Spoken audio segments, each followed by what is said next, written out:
Hi, everybody. Appreciate those who are able to join us today for the third in our ANIC, the Alliance for a New Immigration Consensus immigration briefing series.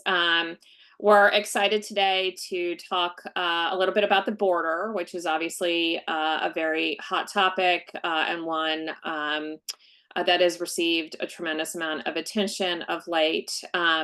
This briefing follows the first two that we did, the first being on work authorization for non-citizens, and the second on unaccompanied children coming across the southern border.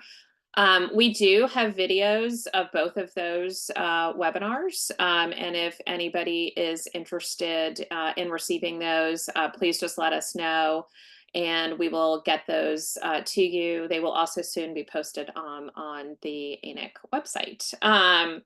Just real quickly, wanted to, for those of you who aren't familiar with the ANIC, the Alliance for a New Immigration Consensus is a group of business, faith, ag, education, and national security leaders who have come together to push for both border security and improvements, other improvements to our immigration system. And we really want to be a resource to the Hill and to others to bounce off, ideas and to push forward for fixing our broken immigration system. Today, I'm thrilled that we are joined with two noted experts on the border. We have Jordan Fischetti from Americans for Prosperity joining us, as well as Christian Penichet-Paul from the National Immigration Forum. And we're looking forward to hearing their remarks.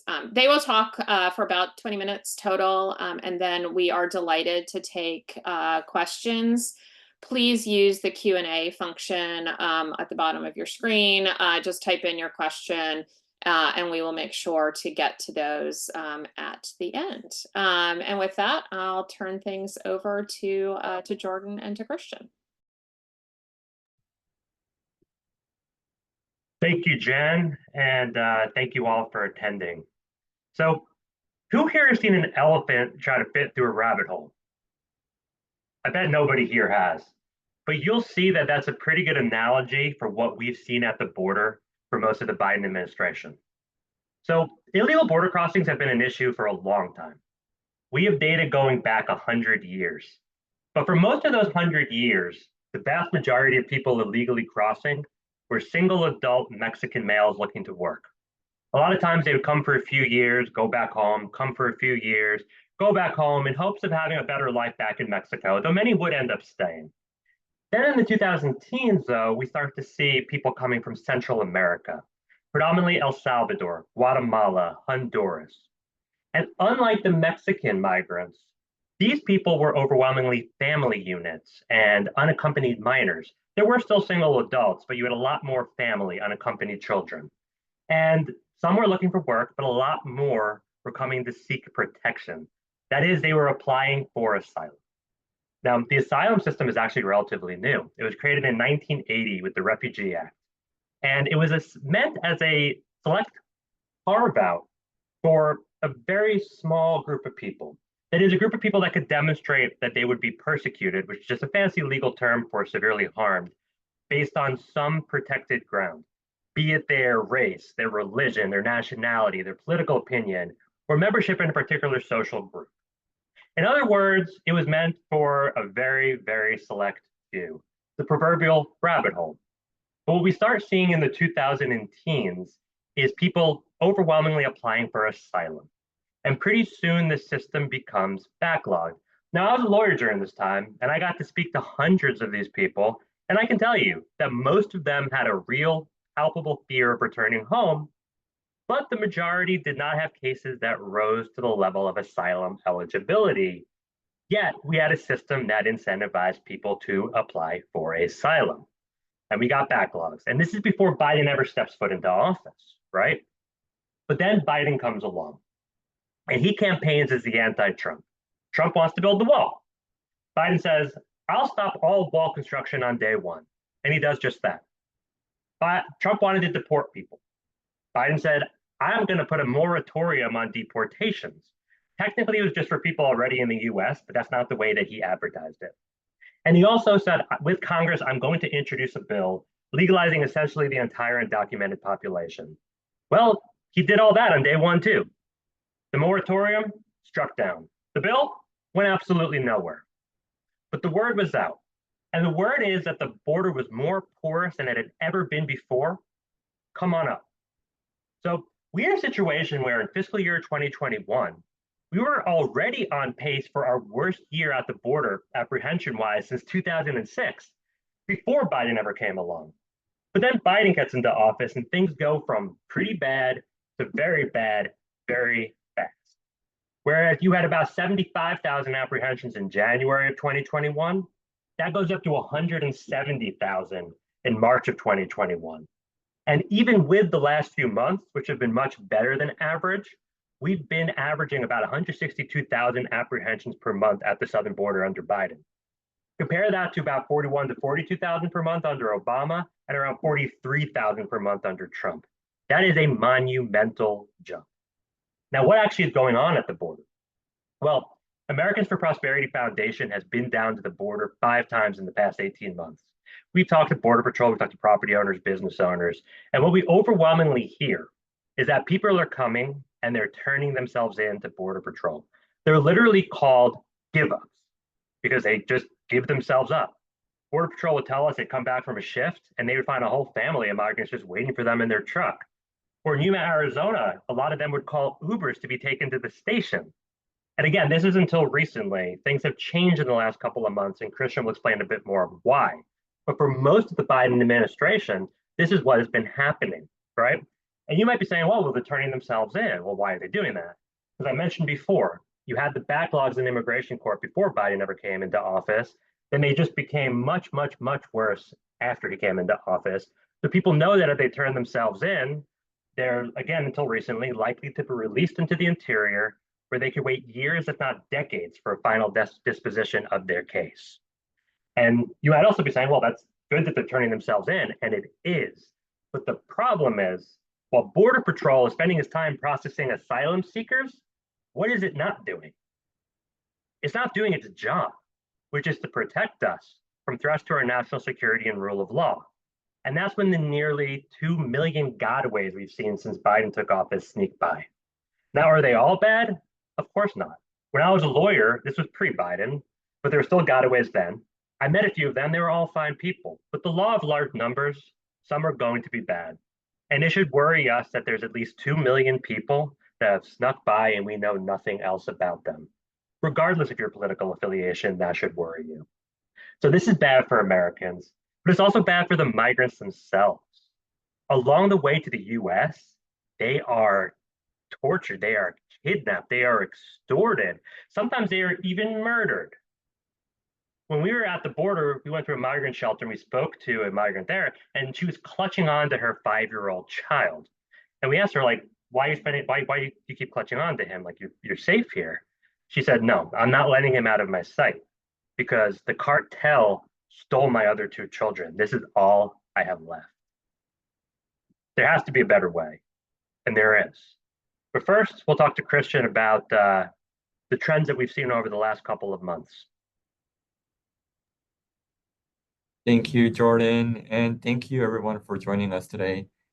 Jordan, I think you were right. The current asylum system is not serving people, it's not serving Americans or migrants. So what I want to talk about today is the current situation at the border. I'll start by saying that inaction from Congress is delegating power to the president. This was very clear earlier in the year when the Senate border bill failed, and as a result, President Biden decided to take executive action. The administration implemented a presidential proclamation alongside a final rule that limits access to asylum at the border.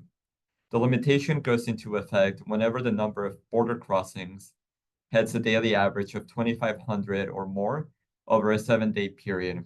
It went into effect immediately when it was issued on June 5th. And it cannot be lifted, and I'm simplifying here, but it cannot be lifted until encounters drop to about 1,500 a day. Today, the situation at the southwestern border is stabilizing. Numbers are significantly lower than they were earlier in the year. And we have a couple of slides that I'd like to put up on the screen so that I can go through some key data. Starting with the first slide, you'll be able to see that apprehensions between ports of entry were down 78% in September, this last month, compared to the peak in December 2023.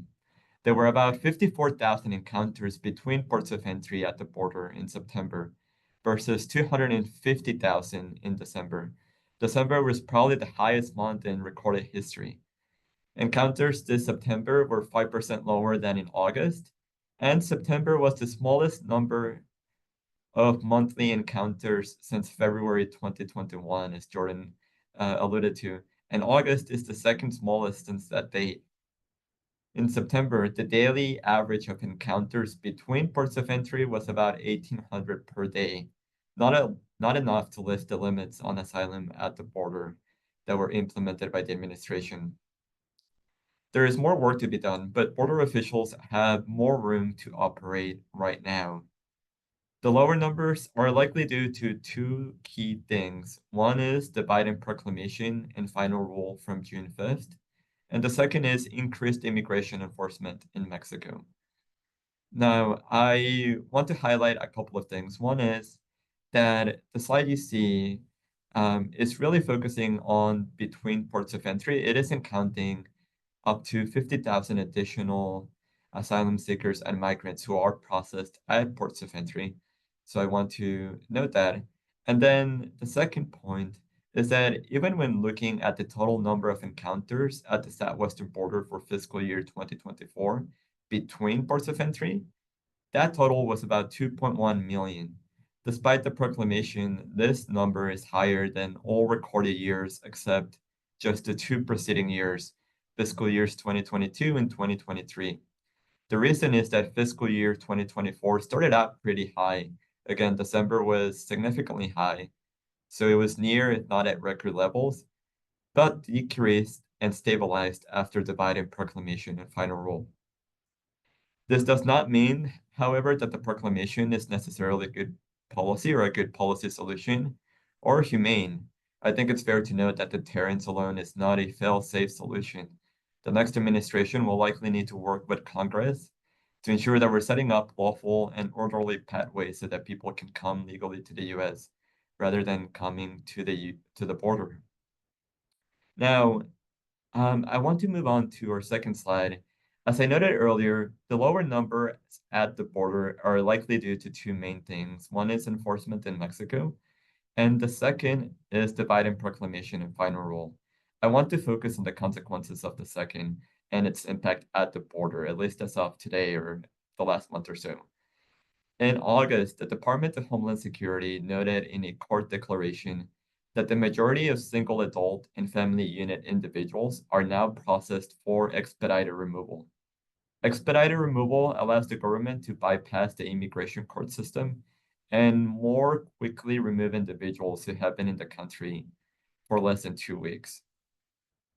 Now, the rate of Border Patrol encounters processed for expedited removal has almost tripled between the immediate post-pandemic period and under the Biden proclamation, from 18% in the immediate post-pandemic period to 53% today.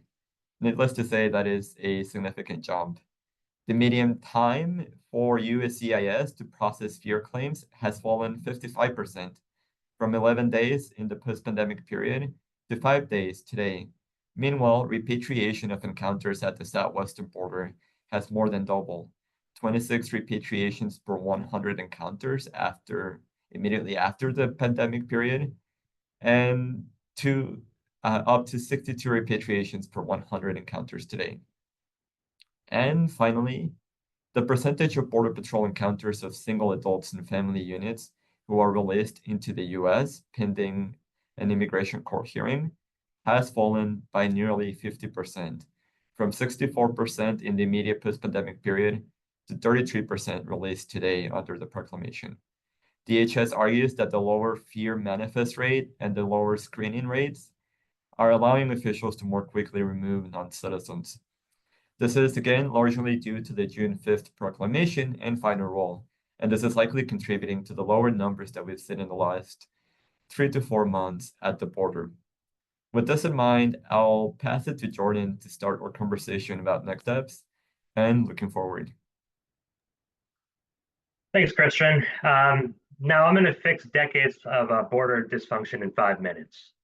So, as Christian pointed out, we're constantly just focusing right now on the asylum system. Every fix we do is like a band-aid to the asylum system. And as I mentioned before, the asylum system is a carve-out that's really just meant for a select few. It was a rabbit hole. Yet we're trying to fit everybody through it, millions of people. That's the proverbial elephant. The elephant through the rabbit hole, it doesn't work. So what should we do?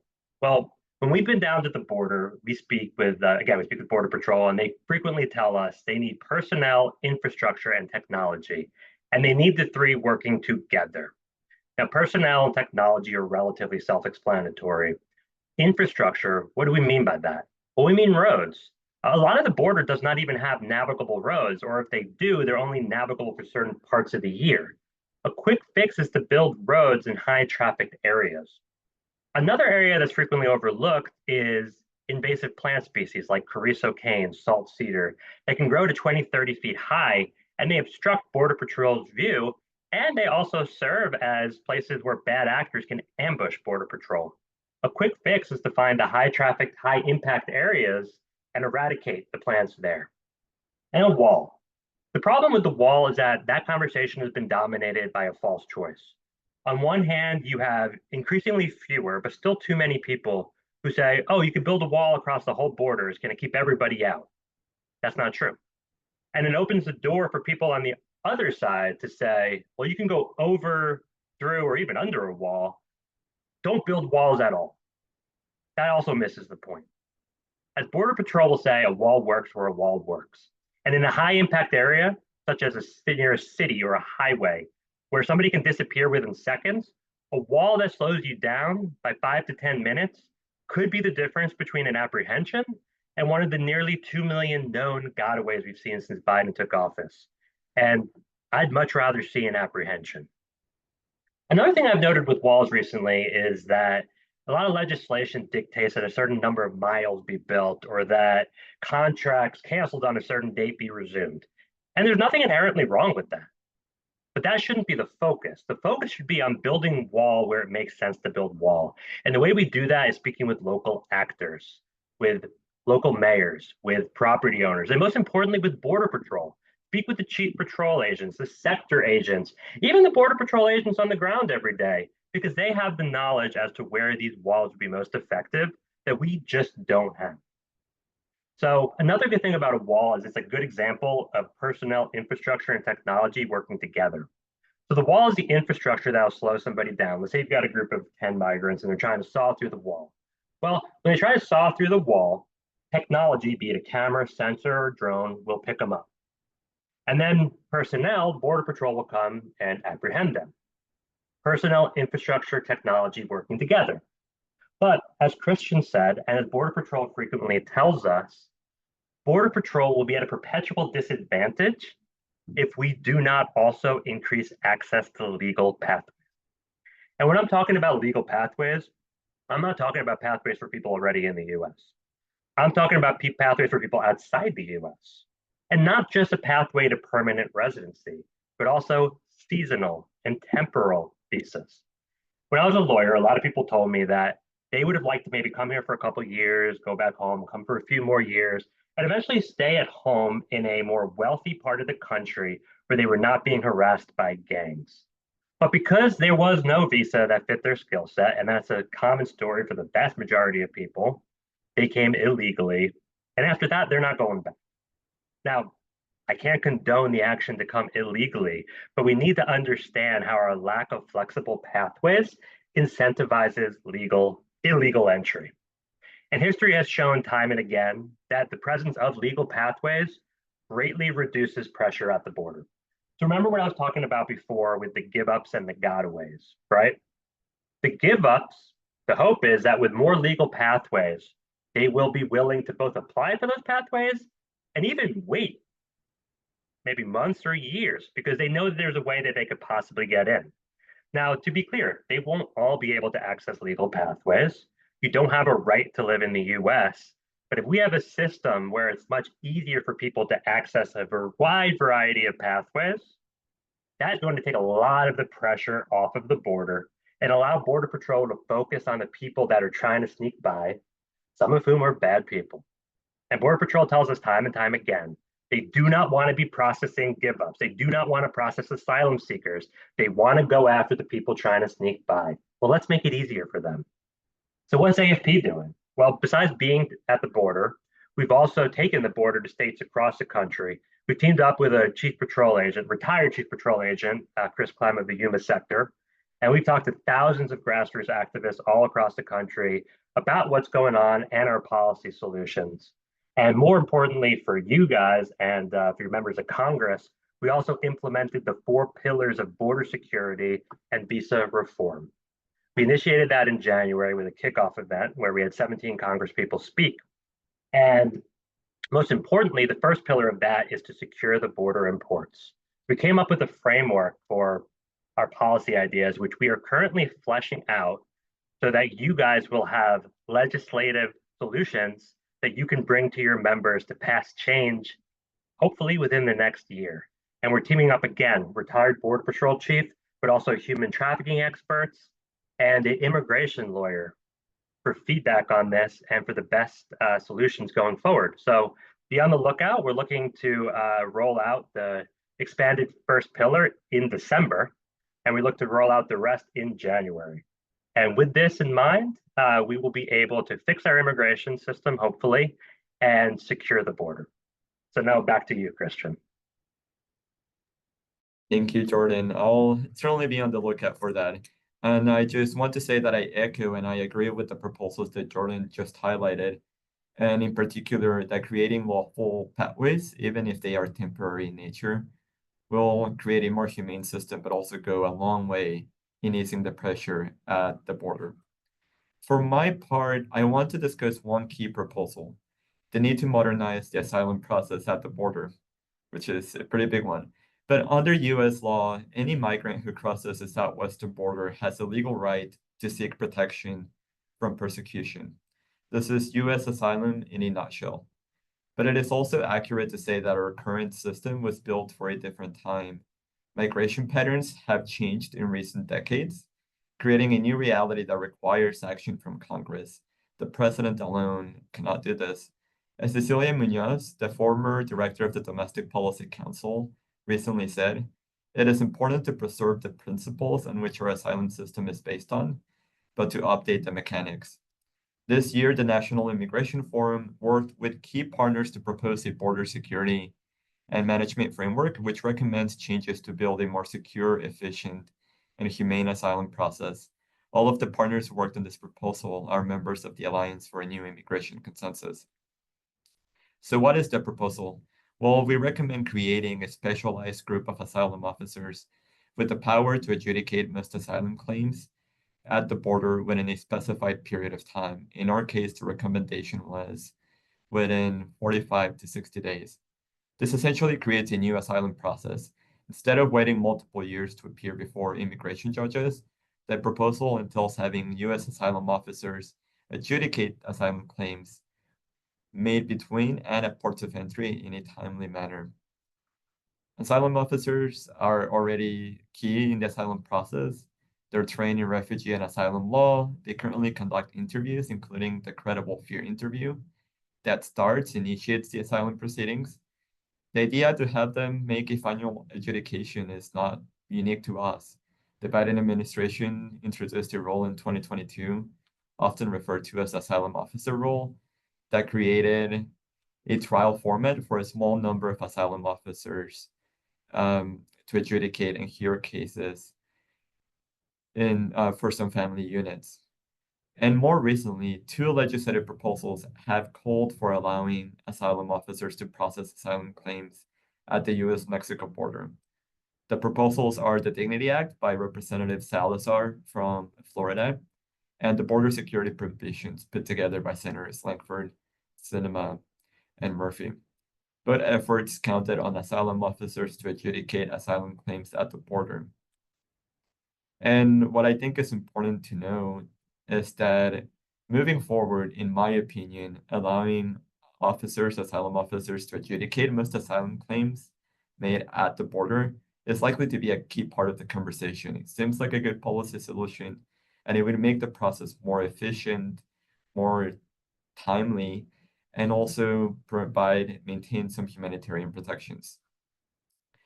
At the end of the day, I think it's worth noting, though, that only Congress can properly modernize, fund, and enhance our asylum process.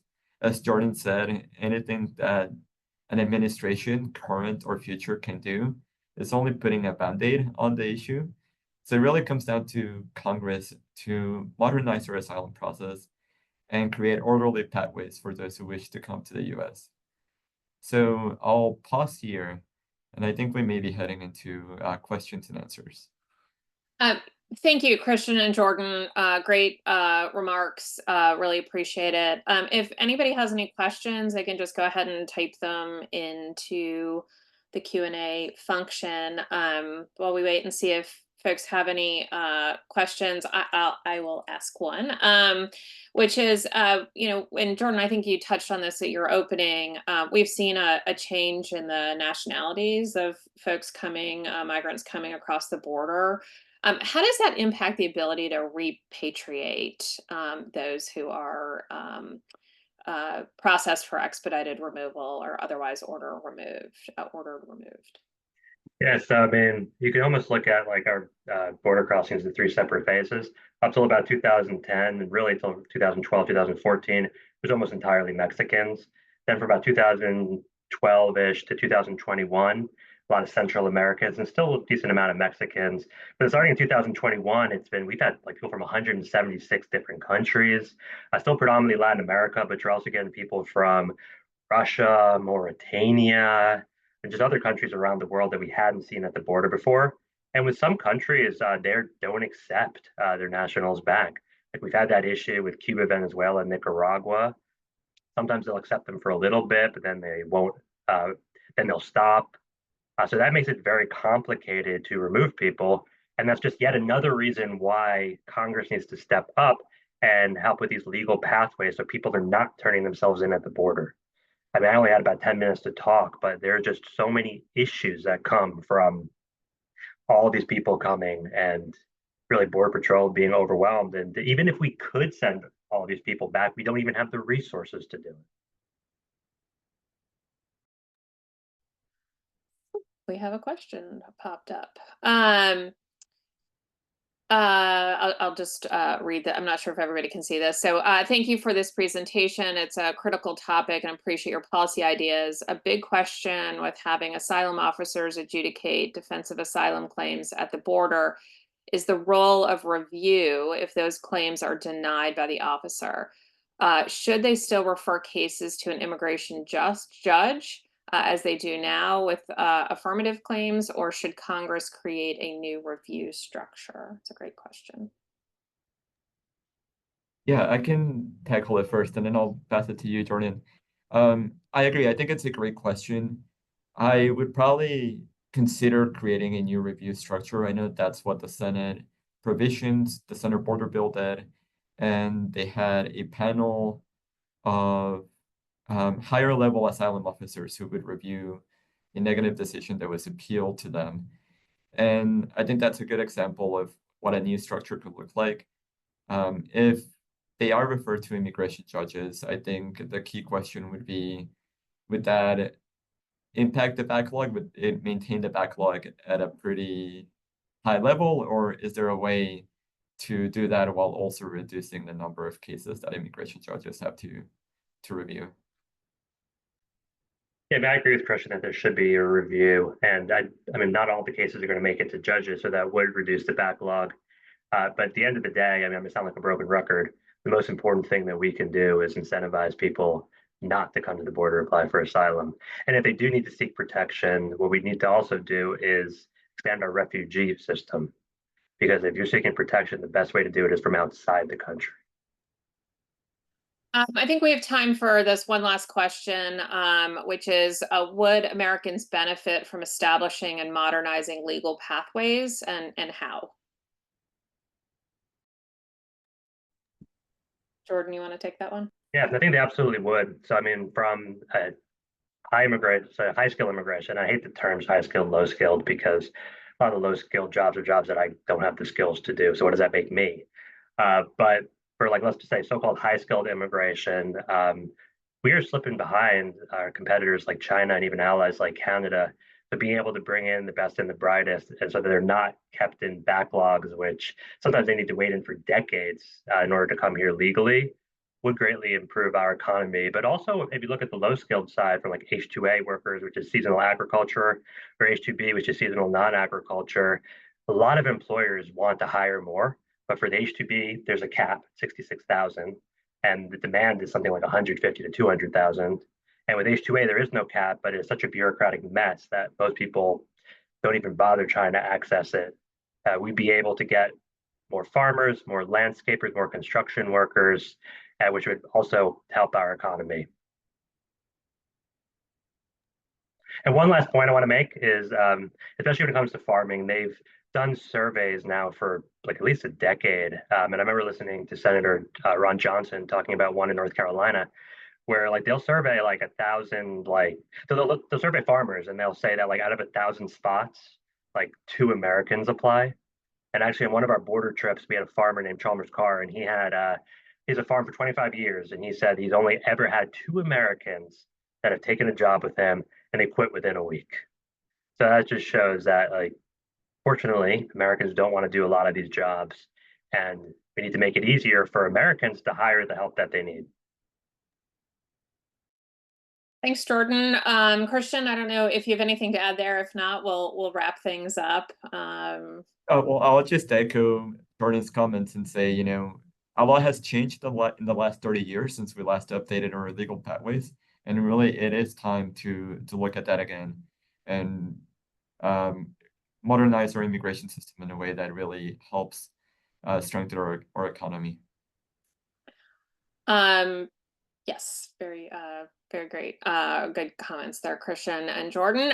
Thank you so much for everybody for joining. We promised to keep these to 30 minutes, and I kept this one to 32 minutes. So apologies running over just a few, but appreciate those last couple of questions. And please do look out for invitations to our next ANIC briefings, and we will make sure to get the video and links to a couple of documents that both Jordan and Christian mentioned. We will get those around to everybody who joined us today. So with that, I hope everybody has a great afternoon, and thanks again. Bye. Thank you, Jen.